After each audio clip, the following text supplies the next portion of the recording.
हाँ जी, अस्सलाम वालेकुम। My name is Abdullah Khan और आपको वेलकम करता हूँ एसएसए के प्लेटफॉर्म के ऊपर। और मैं हूँ from 51st common Pakistan audit and account service. तो जैसे हम सीरीज चला रहे थे पाकिस्तान अफेयर्स के ऊपर, तो ये हमारा आज का टॉपिक है इकोनॉमी ऑफ पाकिस्तान, जिसमें हम दो हिस्सों में डिवाइड करेंगे लेक्चर्स को। एक में हम इकोनॉमी को समझेंगे और उसके अंदर हम क्वेश्चंस कि चैलेंजेस क्या है वो देखेंगे, प्लस उस दूसरी वीडियो के अंदर हम उसको चैलेंजेस को कैसे हम सूटिफाई कर सकते हैं और कैसे उसको ठीक कर सकते हैं वो समझेंगे। ठीक है, तो फर्स्ट लेक्चर आपका व्हाट इज इकोनॉमी। इकोनॉमी एक ऐसी चीज होती है कि आपकी कॉस्ट ऑफ लिविंग, आप इस मुल्क में रह रहे हो, आपके घर का खर्च, फूड बास्केट, ये चीजें ये है लोअर लेवल पर इकोनॉमी। इसको कहते हैं माइक्रो इकोनॉमिक्स, यानी कि जो इम्पैक्ट करे इंडिविजुअल्स को और स्मॉल लोकल बिजनेसेस हैं। इन्फ्लेशन होगी, आपकी एम्प्लॉयमेंट जनरेशन होगी, इसको कहते हैं माइक्रो इकोनॉमिक्स, जो छोटे लेवल के ऊपर इकोनॉमी चलाई जाती है। फिर आते हैं मैक्रो इकोनॉमिक्स। मैक्रो इकोनॉमिक्स एक बड़े लेवल के ऊपर आपकी इकोनॉमी को रन करने के लिए जो प्रोसेस चलाए जाते हैं उसको मैक्रो इकोनॉमिक्स कहते हैं, जिसके अंदर GDP, growth, gross domestic product, ये आ जाता है, foreign exchange, remittances, current account, tax revenue, money supply and जो आपकी फिजिकल मॉनेटरी पॉलिसीज हैं वो आ जाती हैं। तो बड़े लेवल की इकोनॉमी को मैक्रो इकोनॉमिक्स कहते हैं, छोटे लेवल की इकोनॉमी को माइक्रो इकोनॉमिक्स कहते हैं। तो पाकिस्तान की गवर्नमेंट, दोनों के अंदर ही बुरा ही है पाकिस्तान का हाल, जिसमें इन्फ्लेशन बहुत ज्यादा हो गया, अनएम्प्लॉयमेंट है, लोअर ग्रोथ है। इस चीज को कहते हैं स्टैगफ्लेशन। तो पाकिस्तान की इकोनॉमी, एक तो टैक्स कलेक्शन बहुत कम हो रही है, प्लस पाकिस्तान की इकोनॉमी डेट के ऊपर चल रही है, डेट बेस्ड इकोनॉमी है। वो कैसी है, वो क्या होता है, ये हम इजीली समझेंगे आगे। तो गवर्नमेंट का रोल क्या होता है किसी भी इकोनॉमी के अंदर। गवर्नमेंट दो किस्म के रोल गवर्नमेंट कर सकती है, चला सकती है, उसमें रोल प्ले कर सकती है अपना।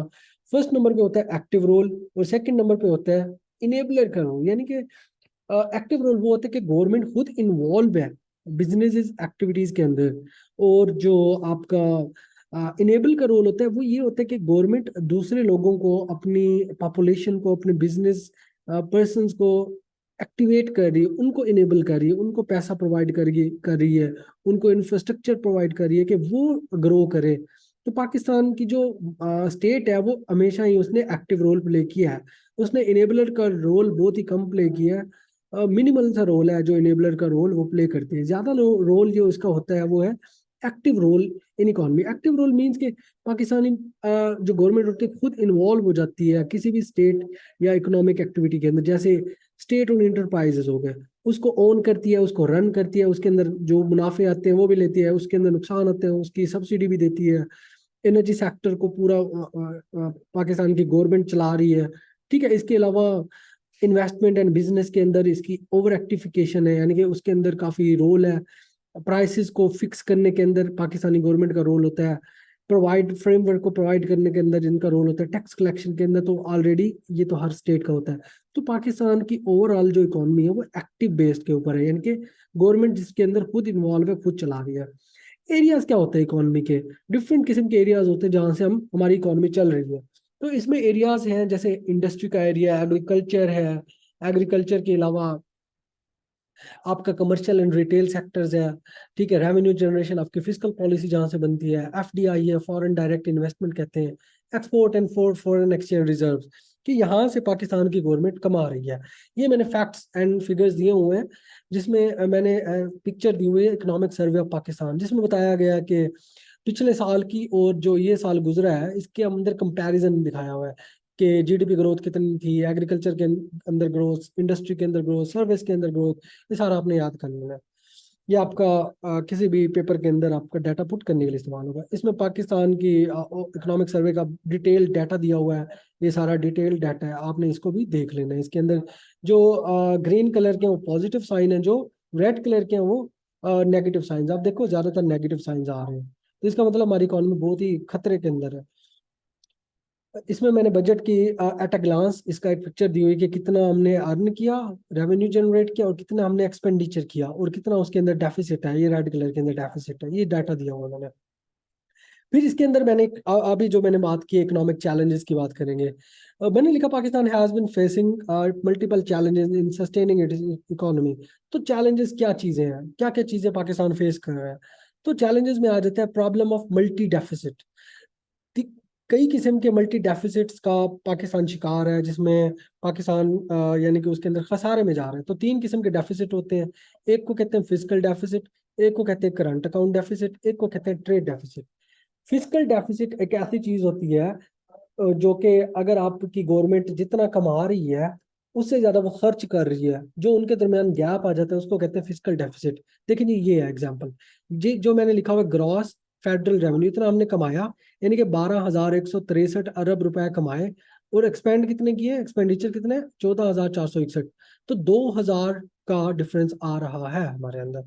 ठीक है, अब इसके अंदर भी जितना कमाए हैं उसके अंदर एनएफसी भी आ जाता है, एनएफसी सूबों को दिया जाता है, तो बाकी बहुत ही कम मिनिमल बच जाता है। तो 6,923 बिलियन रुपीस हमारा फिजिकल डेफिसिट आ जाता है। यानी कि जितना कमाया और जितना खर्च किया उसके दरमियान जो खसारा होता है उसको फिजिकल डेफिसिट कहते हैं। एक होता है ट्रेड डेफिसिट, करंट अकाउंट में आता हूं मैं। ट्रेड डेफिसिट होता है आपने जितना इंपोर्ट की चीजें, अगर वो ज्यादा हो जाती हैं, एक्सपोर्ट जितनी आपने की यानी कि जितनी चीजें बेची हैं वो कम हो जाती हैं, और जितनी चीजें खरीदी हैं वो ज्यादा हो जाती है, तो उसके अंदर एक डिफरेंस क्रिएट हो जाता है, उसको कहते हैं ट्रेड डेफिसिट। यानी कि हम ज्यादा डॉलर खर्च करके चीजें ले रहे हैं और कम डॉलर खर्च करके, या हमें कम डॉलर मिल रहे हैं। तो ये चीजें होती कैसी है, ट्रेड कैसे होती है। हमारा एक अकाउंट होता है करंट अकाउंट जिसे कहते हैं, जो कि गवर्नमेंट का अकाउंट होता है और इंटरनेशनल अकाउंट होता है। जो चीज हम खरीदते हैं या बेचते हैं इस अकाउंट के अंदर डॉलर में आते हैं और यहाँ से कन्वर्ट होकर आपको आपको रुपीस के अंदर मिलते हैं। तो जितने डॉलर ज्यादा होगा उसका रेट, तो आपको ज्यादा पैसे देने पड़ेंगे करंट अकाउंट वालों को। और आपके जितने डॉलर की प्राइस ज्यादा होगी उतने आपके पैसे की वैल्यू कम होगी। तो दूसरे नंबर पर issue of debt repayment. Debt repayment क्या होती है, यानी कि पाकिस्तानी गवर्नमेंट जब फिजिकल डेफिसिट आ जाता है तो उसको पूरा करने के लिए कर्जे लेती है। बैरूनी कर्जे भी होते हैं, अंदरूनी भी होते हैं, इंटरनल एंड एक्सटर्नल। तो जब पाकिस्तानी गवर्नमेंट अगले साल वो कमाती है, यानी कि 100 रुपये फॉर एग्जाम्पल कमाया, तो उसके अंदर जो 50 रुपए होते हैं ना वो आपको डेट रिपेमेंट के वापस करने होते हैं, यानी कि सूद के मद के अंदर जो पैसा आपने लिया होता है वो आपको वापस करना होता है। तीसरे नंबर पर फॉलिंग फॉरेन एक्सचेंज रिजर्व्स, यानी कि जो आपके एक्सचेंज रिजर्व्स हैं जिसके बेस के ऊपर आपकी इंटरनेशनल ट्रेड हो रही है, या इंटरनेशनल आपकी जो एक्सचेंज हो रही है, एक्सचेंज ऑफ मनी हो रही है, या स्टॉक मार्केट का एक्सचेंज है। ठीक है, तो वो आपके गिर रहे हैं, आपके पास डॉलर नहीं है, आपके रिजर्व्स खाली हो रहे हैं। तकरीबन अभी आईएमएफ का मिला तो 4 बिलियन के करीब हो गए हैं, वरना हम 1 बिलियन के ऊपर भी पहुंच गए थे। Issue of stagflation, what is stagflation. Stagflation तीन चीजों के ऊपर डिपेंड करता है। इसके अंदर तीन चीजें आ जाती हैं। पहले नंबर पे आते हैं जी आपके मुल्क के अंदर महंगाई ज्यादा है। दूसरे नंबर पर आपके मुल्क के अंदर एम्प्लॉयमेंट नहीं है, अनएम्प्लॉयमेंट बहुत ज्यादा है। तीसरे नंबर पर आपकी ग्रोथ बहुत कम है, जीडीपी ग्रोथ का कम होना, अनएम्प्लॉयमेंट का ज्यादा होना और इन्फ्लेशन का ज्यादा होना। इन तीनों चीजों को जब मिल जाती हैं एक ही साथ चल रही होते हैं उसको कहते हैं स्टैगफ्लेशन। एग्रीकल्चरल डिके है, फूड क्राइसिस चल रहा है, यानी कि प्रोडक्टिविटी नहीं है हमारी, प्रोडक्ट एग्रीकल्चर के अंदर रिफॉर्म्स की कमी की वजह से प्रोडक्टिविटी नहीं है, सैलाब आते हैं, एनवायरमेंटल क्राइसिस है, इसकी वजह से फूड क्राइसिस, आपकी फूड की शॉर्टेज हो जाती है, तो आपको आटा तक नहीं मिलता। Loss making state own enterprises, state own enterprises का बहुत बड़ा रोल है। जैसे मैंने पहले बताया, पाकिस्तान की इकोनॉमी एक्टिव रोल प्ले करती है, स्टेट ओन इंटरप्राइजेस चला रही है, यानी कि जो स्टेट खुद किसी कंपनी को चला रही है उसको कहते हैं स्टेट ओन्ड इंटरप्राइजेस, जिसमें वापडा है, जिसमें पीआई है, रेलवेज है, पाकिस्तान स्टील मिल्स है। ठीक है, और भी बहुत सारी एजेंसीज हैं वो आ जाती हैं। तो उनके अंदर आ रहा है लॉस, जब लॉस आता है तो गवर्नमेंट को उसके अंदर सब्सिडी देनी पड़ती है लॉस को कम करने के लिए। तो इसमें नुकसान किसका हो रहा है, हमारे नेशनल नेशनल एक्सचेकर का। तो ये नुकसान में जा रही है खासतौर पर पीआईए और रेलवेज। इसके बाद आता है industrial fall out due to costly और unavailability of energy. Industrial fall out है क्योंकि एनर्जी की कमी है या एनर्जी की कॉस्ट बहुत ज्यादा है, जैसे आजकल देखो बिलिंग बहुत ज्यादा आ रहे हैं। इसके बाद आता है falling foreign direct investment. Foreign direct investment क्या होती है, जब आप बाहर से कोई कंपनी आती है इन्वेस्ट करने पाकिस्तान के अंदर, वो अब बहुत कम हो गए हैं, वो नहीं आ रही। क्यों नहीं आ रही, क्योंकि रिश्वत का बाजार गर्म है, ब्राइबरी है, जब तक कोई पैसा ना दे तो उसकी कंपनी रजिस्टर्ड नहीं होती।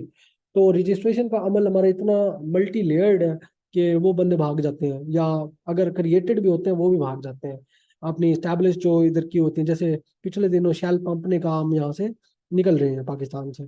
तो ये कुछ चैलेंजेस मैंने बताए हैं। इसके अलावा डिफरेंट डिफरेंट एरियाज के डिफरेंट इश्यूज हैं, जैसे इंडस्ट्रियल इश्यूज हो गए, एग्रीकल्चरल इश्यूज हो गए, ये इनके पॉइंट्स मैंने लिखे हुए हैं, या आपने देख लेने हैं। जिसमें गैस एंड एनर्जी सप्लाई है। अगर इंडस्ट्रियल इशू की बात करें, गैस और एनर्जी के ऊपर इंडस्ट्री चलती है, अगर वो महंगी होगी या नहीं होगी तो इंडस्ट्री रन नहीं करेगी। अगर महंगी होगी, रन करेगी, उसकी प्रोडक्शन कॉस्ट ज़्यादा होगी। जब वो मार्केट में प्रोडक्ट आएगा वो महंगा होगा, लोगों की पहुंच से दूर होगा, तो लोगों की खपत पूरी नहीं होगी। हायर इंपोर्ट ड्यूटीज होती हैं जब इंडस्ट्रियल रॉ मटेरियल मंगाया जाता है, क्योंकि इंपोर्ट ड्यूटीज हमारी बहुत ज़्यादा है। फोकस नहीं है हमारा स्मॉल मीडियम इंटरप्राइजेस के ऊपर, यानी कि जो हमारे लोकल बिजनेसेस हैं उनके ऊपर हम फोकस नहीं करते।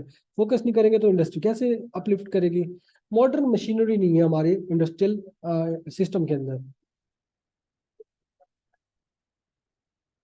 एग्रीकल्चरल इश्यूज, एग्रीकल्चरल इश्यूज के अंदर भी काफ़ी प्रॉब्लम्स हैं, जिसमें लैक ऑफ मॉडर्न मैकेनाइजेशन है, रिसर्च एंड डेवलपमेंट नहीं है।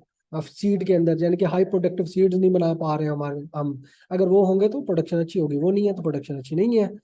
Absence of modern irrigation method. Irrigation क्या होती है? जब आप कोई उगाते हो कोई चीज, तो उसके अंदर इरिगेशन के मेथड आप यूज करते हो। आजकल जो हमारा चल रहा है वो है फ्लड इरिगेशन, यानी कि हम जब पानी देते हैं जमीनों को वो ऐसे ही दे देते हैं फ्लड की शक्ल में। तो आजकल आ रही है ड्रिप इरिगेशन, वो नहीं चल रही, इसके अंदर हमारा पानी की खपत ज़ाया हो रही है। ठीक है। Absence of micro finance and micro credit facilities, यानी कि फार्मर को हम कर्जे नहीं दे रहे, छोटे फार्मर्स को। बड़े बिग फिश ले जाते हैं कर्जे, वो मजे करते हैं। Higher prices of agricultural inputs, हमारी एग्रीकल्चरल इनपुट जैसे खाद है, बीज है, इनकी और इसके अलावा डीजल है, पेट्रोल है, इसकी कीमतें बहुत ज्यादा है। Monetary policy issue, monetary policy state bank बनाते हैं, फिस्कल पॉलिसी गवर्नमेंट बनाती है। तो मॉनेटरी पॉलिसी के अंदर ये होता है कि इंटरेस्ट रेट बहुत ज्यादा हो गया हमारा, स्टेट बैंक ये चलाता है मॉनेटरी पॉलिसी। हमारा प्राइस कंट्रोल मैकेनिज्म नहीं है, प्राइवेट बैंक्स डिसऑन्ड बिहेवियर शो करते हैं क्रेडिट फैसिलिटीज देने पर। ये देते भी नहीं है छोटे बंदों को, बड़े बंदों को देते हैं जिनके पास ज्यादा स्टॉक्स होते हैं। Absence of competition in stock market, stock market हमारी हाईजैक्ड है, 32 फैमिलीज की मोनोपोली है, वहां पर आम बंदा नहीं जा सकता। Fiscal policy issues, fiscal policy government बनाती है कि कितना हमने कमाया और कितना हमने एक्सपेंडिचर करना है। तो ये क्यों इसके अंदर गैप आ रहा है, डेफिसिट आ रहा है? क्योंकि हमारी रेवेन्यू कलेक्शन बहुत कम है, एक्सपेंडिचर हमारा ज्यादा है। मॉडर्न टेक्नोलॉजी नहीं है एफबीआर के अंदर, इफेक्टिव लीडरशिप नहीं है एफबीआर के अंदर। एफडीआई क्यों नहीं आ रही? जैसे मैंने बताया, मल्टी लेयर रेगुलेटरी सिस्टम है, और इसके अलावा lack of ease of doing business है। हम ease of doing business provide ही नहीं कर रहे, हमारी रैंकिंग बहुत पीछे है।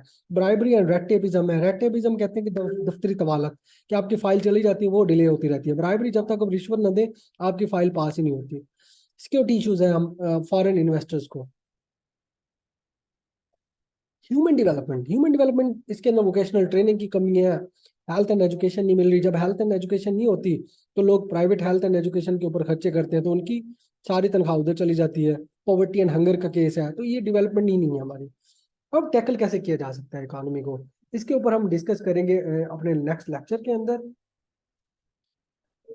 तो फर्स्ट लेक्चर की समरी बता देता हूँ। हमने पहले पढ़ी इकोनॉमी क्या होती है, व्हाट इज इकोनॉमी, और उसके अंदर हमने डिफरेंट चैलेंजेस पढ़े, डिफरेंट एरियाज कवर किए कि इंडस्ट्री के अंदर क्या है, एग्रीकल्चर में क्या हो रहा है, फॉरेन डायरेक्ट इन्वेस्टमेंट में क्या है, फिजिकल पॉलिसी कैसे खराब है, मॉनेटरी पॉलिसी कैसे खराब है। ठीक है, ये सारी चीजें हमने देखी हैं। इसके अंदर हमने चैलेंजेस देखे, पाकिस्तान कौन कौन से चैलेंजेस फेस कर रहा है, जिसमें मैंने बताया मल्टी डेफिसिट है, मल्टी लेयर्ड। इसके अलावा मैंने बताया हमारी रेवेन्यू जनरेशन कम है। बाकी ओवरऑल मैंने सारी आपको बता दिया, वो आपका फर्स्ट लेक्चर के अंदर होगा। तो इसको आप गो थ्रू करें, इंशाल्लाह आपका ये अच्छा हो जाएगा। इकोनॉमी प्लस जो सेकंड वीडियो का इंतजार करें, उसके अंदर हम सॉल्यूशंस पढ़ेंगे, जिसके अंदर शॉर्ट टर्म सॉल्यूशंस होंगे प्लस लॉन्ग टर्म सॉल्यूशंस होंगे। वो आपको ऐसे के अंदर, करंट अफेयर्स के अंदर एंड पाकिस्तान अफेयर्स के अंदर काम आएंगे। Thank you.